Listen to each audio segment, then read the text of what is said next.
Hi, this is Adam from Union Craft Brewing, and this is Thoughts Over Breakfast.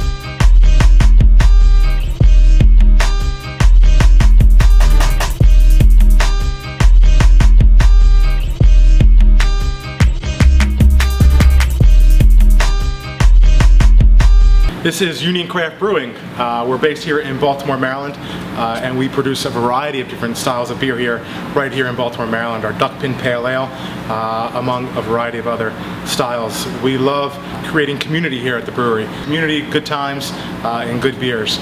I made the trip up to Baltimore because I wanted to see the brewery firsthand. I knew there was a great story behind this product, and I wanted to hear it from Adam himself. And well, I wasn't going to pass up an opportunity to go to a brewery. Adam, thanks for meeting me today. Thanks for coming out.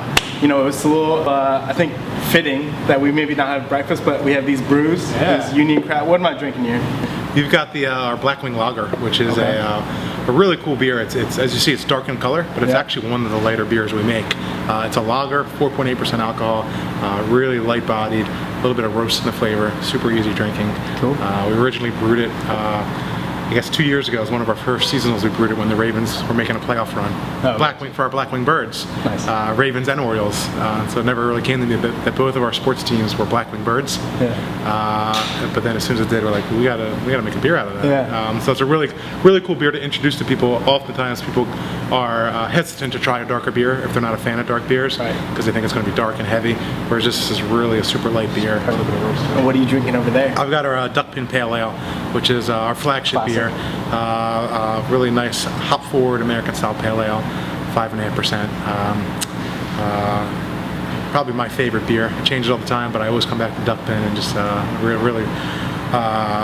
really drinkable hop-forward beer that people seem to really like. Cool. So yeah, cheers. Cheers. Yeah.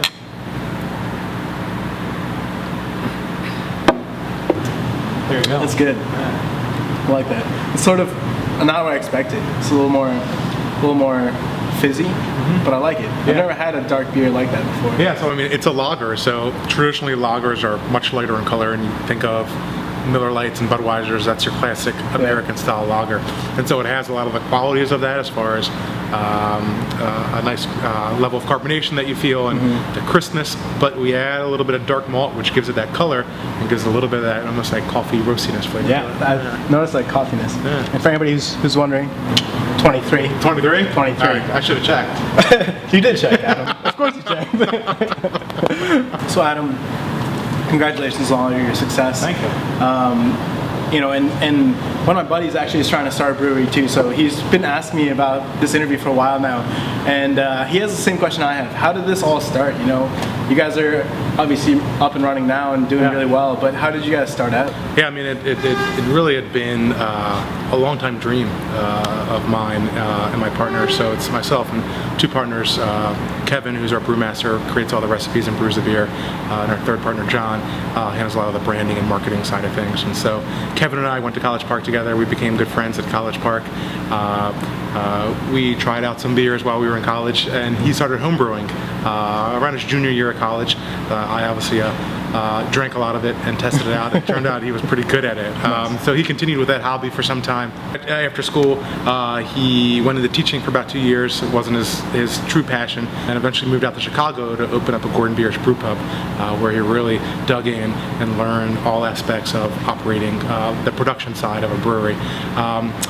During all that time, we were both pretty, my wife would say, obsessed with craft beer and all that went along with it.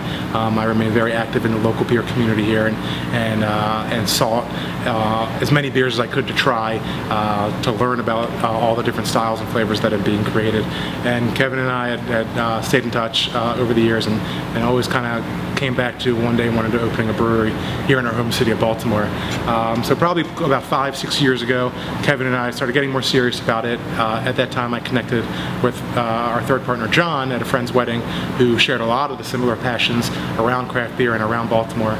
So the three of us started hanging out more, sharing ideas, clicked together, and set out on the journey to open this brewery. Each coming with a variety of very different but complementary experiences that we thought we could come together, join forces, and create a great brewery for our city.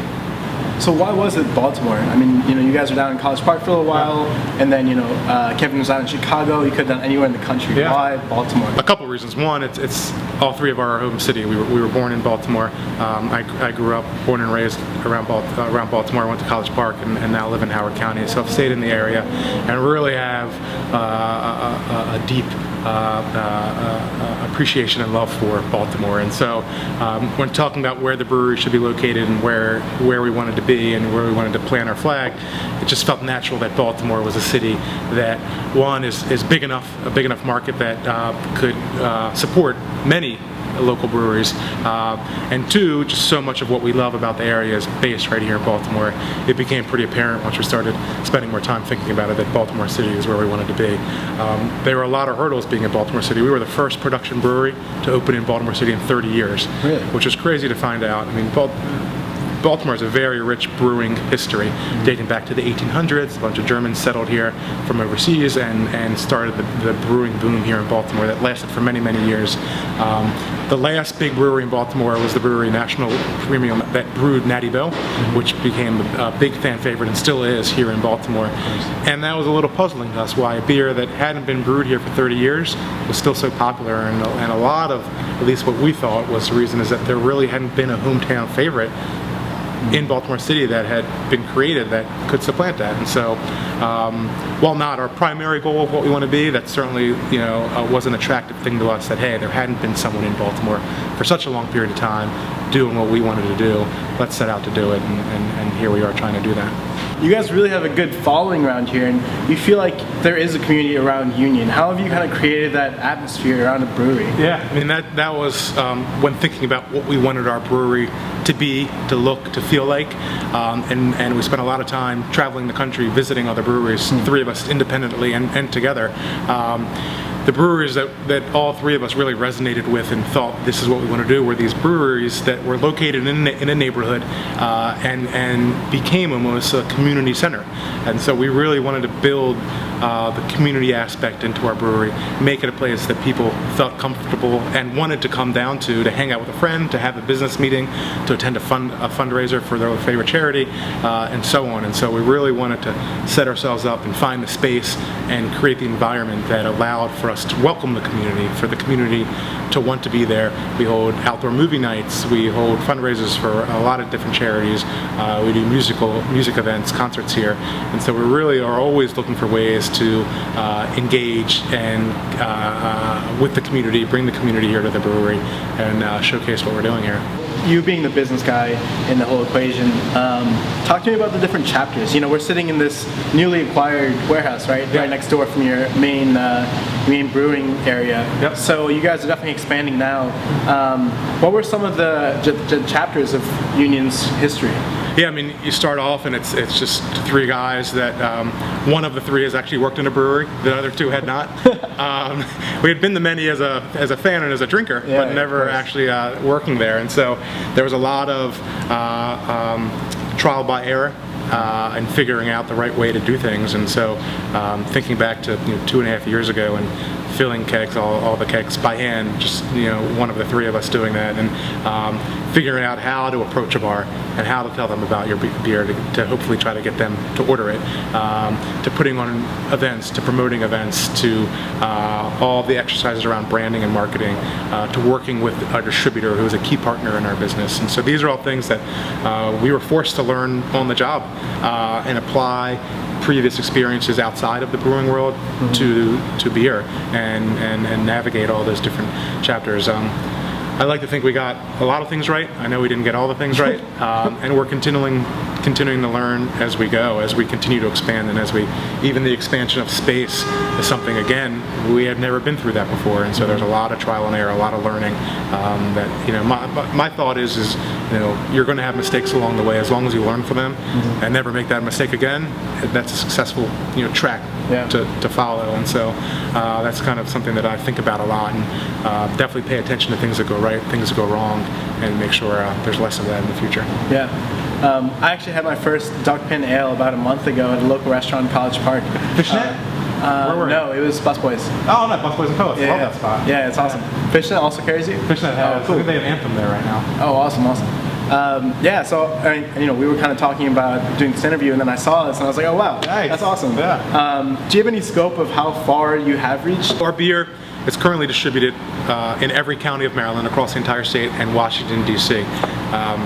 If I think back to the original business plan, I would have thought 2.5 years in, if we're making this amount of beer, we'd be in more states than that. Really, our limitation has been that drinkers of Maryland are drinking all of the beer we can make, and so there isn't extra liquid to actually go to Virginia or Pennsylvania. Wow. And so we're continuing to expand, and each time we think, all right, we're going to have enough to go to Northern Virginia, and we don't. I think we're finally there, but it's a great thing that our home state is fully supporting everything that we're doing and drinking and enjoying our product. We're on tap at about probably 200 to 250 bars and restaurants across Maryland and DC, and our cans are available in over 400 beer stores across Maryland and DC. So it's something that takes a lot of hard work to be able to reach that amount of places, and there's really so much more to do. Right, that's still a small amount of what's actually out there, but it's pretty exciting to see what we've been able to accomplish distribution-wise in our first 2 years. Looking at you as an individual, what did you do before Union even started? Before it was an idea after college? What was your career path looking like? I've always been in finance. I got a finance or an accounting degree from College Park. So immediately after school, I went into public accounting just for a couple years. Realized that that was a great, sound business base to have, but it's not what I wanted to do. Got a job at a private equity firm that invested mostly in software and technology, and was there for about 8 years, and really enjoyed that. I mean, that was a really exciting job, a great job, and learned a lot about how to identify business opportunities, how to operate a business, key metrics that you need to track, and look forward to an understanding about momentum and the direction you're heading in. And took a lot of those principles I learned there and applied it to my passion, being beer. And so I think that's really been instrumental, in my mind at least, to being able to set this business up and structure it in a way that it can actually be scalable and successful. Sure. And going from accounting firm to PE to this, starting your own business, what is that transition like? Was it everything you expected? Was it totally different? Did you have a boss breathing down your neck? The transition from a real job to this was a significant one, and so it took a lot of planning, several years of planning. Obviously, going from a steady paycheck to not was something that took a lot of planning, a lot of difficult conversations with my wife and family to understand kind of the path that we were choosing to make. But in the end, if you have conviction around something that you think you can be successful in, that you have the passion behind, that you know that you can feed yourself to do more and do better, you reach a point in life, at least I did, that you got to follow that dream and take that leap. And so far, it's been successful. Again, we've got a long ways to go, but so far, happy to have made that leap.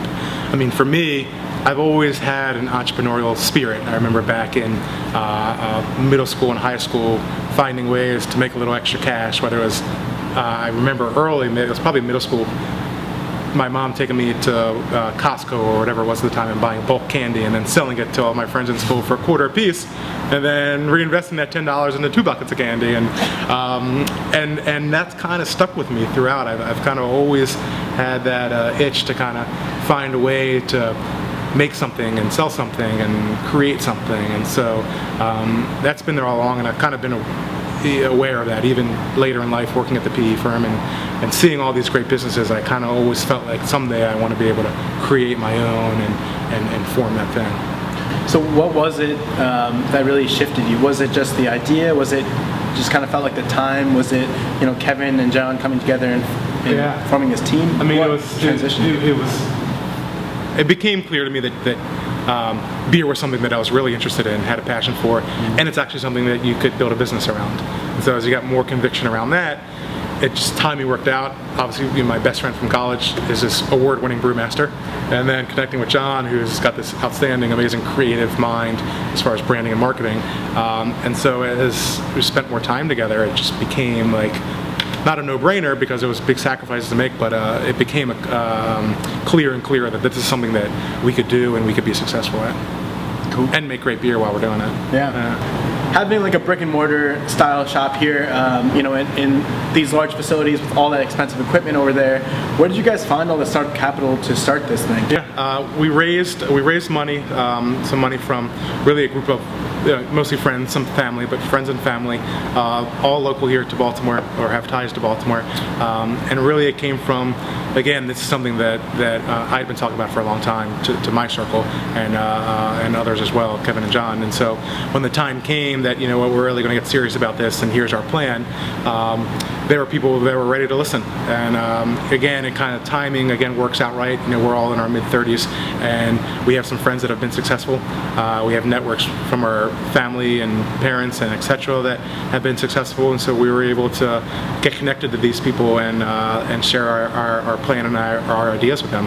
And there were a lot of people or enough people that were interested in it to raise the amount of money we needed. We raised about $800,000 that was really all spent on building out the actual facility. So there was a lot of infrastructure, utilities, electric, plumbing, things we needed to do to get the space ready to be an actual brewery. And then the other larger chunk was the initial equipment we needed to make beer and kegs and whatnot. And so a lot of upfront capital to do that. The cool thing about this business is it's not that capital intensive to grow, right? You have your initial investment, which is your key equipment, and then you can tack on brewing tanks as you go.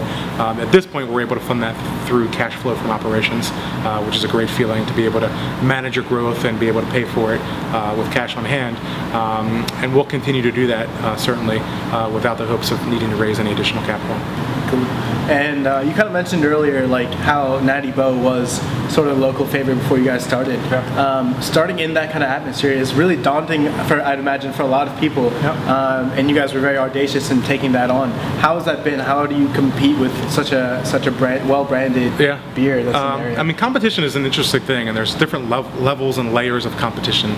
I'd say the biggest competition we really have is not the other craft breweries in town or elsewhere. It's the macro beer drinkers. It's the Budweiser and the Miller Lite. They still have a stronghold on the overall beer industry. They control 90+% of the market, and so 90%, 9 out of every 10 beers drank in America is brewed by Anheuser-Busch or Miller or Coors, and the companies like that. And so the craft beer market as a whole is still, I believe, untapped or still a long ways to go. If you look 5 or 7 years ago, macro beer like the Budweisers were 95+%, and so craft beer is has been over the past couple of years carving away at that market share, but I think there's still a long way to go. And so there's that, I think, is the biggest level of competition. I think underneath that, you're starting to see more and more craft breweries both pop up here locally, as well as breweries located elsewhere in the country come into the Maryland territory to sell their beer. For the most part, again, back to the craft versus macro beer, that's where a lot of the competitive forces are. You're starting to see more of the craft beer competition, but that, at least to this point, has been pretty friendly. We work together with a lot of local craft breweries here and elsewhere. We love getting together with them, sharing ideas. Again, we're all trying to do the same thing here. We're trying to introduce craft beer to our local market, to introduce these flavorful beers to people that may have otherwise not tried them. Yeah, and then going back to the good old College Park days. That was a good time. Yeah? You had a good time in college? Yeah. What were you like in college, It's hard to even think back to those days. But I guess there's two sides. There's the school side and the social side, right? I was in the business school. I tend to think I paid attention enough to do well in school. But so much of the college period of your life is about building your social skills and your network that is later going to help develop who you are. And even back to the investment side, there's a good number of people that I met through our time at College Park that became investors, which was pretty cool to see. But I was probably not that atypical of a college student. I like to have a lot of fun. We probably did some things that I shouldn't have done, but survived to tell the story, so it couldn't have been that bad. Yeah. But kind of focused on having fun while still trying to do good enough in school and learn some things while I'm there. Were you that kind of person who would drink craft brew no matter what, or were you, going for the cheapo stuff? No, I clearly remember being very tight on funds, and I remember, almost basing a food decision off of the ability to save $6 so they could go get a 6-pack of Sierra Nevada or Pete's Wicked Ale, which were the craft beers of those days. Right. And so I would say very early in college, or right when I was 21, I instantly did not enjoy the macro-produced beers that you saw pretty much, more than 9 out of 10 people around you drinking, and myself and sitting down with Kevin and other friends that we hung out with that we also convinced was the right way to go down the path of drinking this great beer that actually tastes good, that feels good, and has a good story behind it. And was looking back on that now, it was pretty cool to see that that's been who I am all along, and what I really enjoy as far as choosing what beer to drink. Went back from a long way back to college. Did anything in college really help you to understand market scope and some of these more entrepreneurial things that you seems like you've spearheaded here at Union? Probably. Absolutely. Spending time in the business school, I was a very curious person, I remember, at that stage, and wanted to soak in everything I could and talk to as many people as I could, and spend a lot of time talking to professors, visitors to the university, and just learning about other people's success and failure stories. Again, going back to the concept of failure is always going to happen. You got to learn from it, and so that was something that I kind of stuck to early on, back to the college days, of learning how things went wrong and try to avoid that in my own path.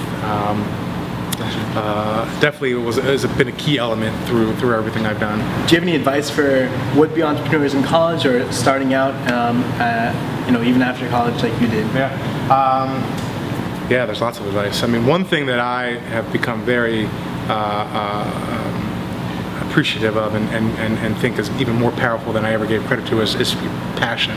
Passion is something that just fuels somebody more than what they could do otherwise. And so for me, I had this passion for beer and followed it, and a passion for my home city and followed it, and found a way to combine the two and create this thing that really allowed me to step out of my comfort zone, have a level of confidence that I could actually do it, and then start executing on it. And so, if you're passionate about something and you have the right mindset and you have the right resources around you, don't be afraid to take that step. You got to do your research, you got to do your diligence, you got to be careful.